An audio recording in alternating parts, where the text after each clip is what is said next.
গাইবান্ধার সুন্দরগঞ্জ উপজেলা কৃষক লীগের সভাপতি আতাউর রহমান মাস্টারের বিরুদ্ধে অর্থ আত্মসাতের অভিযোগ এনে জেলা কৃষক লীগের সভাপতি ও সাধারণ সম্পাদক স্বাক্ষরিত সাময়িক অব্যাহতি প্রকাশ করা হয়।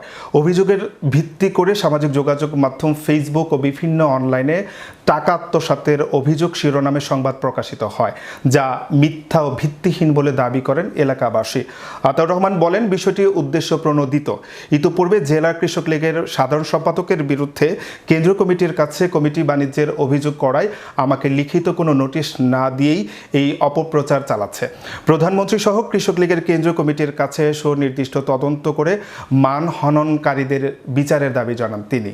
একটা দুঃখের বিষয়, একজন প্রবীণ লিডারকে এই অসম্মান করা, মানহানি করা, এটার আমি তীব্র নিন্দা জানাই, ধিক্কার জানাই এবং তার বিচার চাই। তাকে হেনস্থ করার জন্য এটা যে তাতে এগিয়ে না যায় চাওয়াটাই মূল কারণ। কৃষক লীগের নেতাই আছে একমাত্র। আমি আমার কৃষক লীগের সভাপতি হিসাবে দ্বিতীয়বার সভাপতি হিসাবে দায়িত্ব পালন করতেছি এবং আমি আমার কর্মকাণ্ড যেভাবে চালানো দরকার আমি চালাচ্ছি, কিন্তু অভিযুক্ত করা হয়েছে এবং কারণ নোটিশ দেওয়া হয়েছে।